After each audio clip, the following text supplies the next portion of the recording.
flew the shuttle arm for the JLP install, and I've got a video of some of those clips.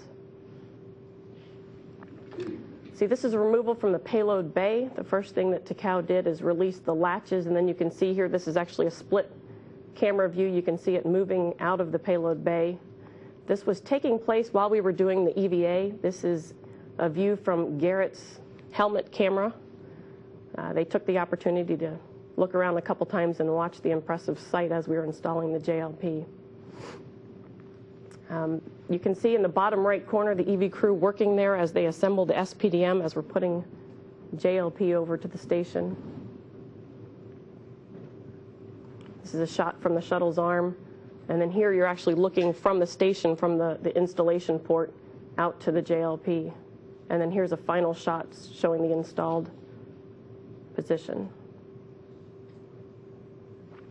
Let's see, on console right now, they're probably doing the leak check between the JLP and the Node 2.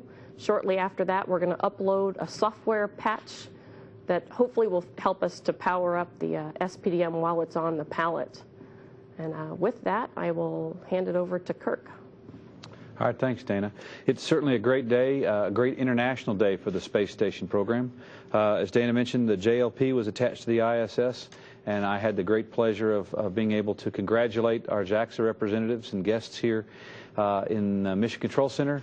And I also had the pleasure of congratulating the JAXA Program Manager for International Space Station, Hasagawa-san, in Japan. They were having a video conference shortly after the JLP was firmly bolted to the ISS, and I had the great pleasure of congratulating him. We also, during the day, we began the installation of an assembly of the SPDM, or Dexter.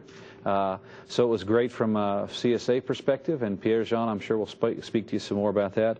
And finally, in the midst of all this, at another place around the Earth, the ESA ATV Jules Verne was performing a real key milestone in its checkout prior to being able to approach and dock to the International Space Station.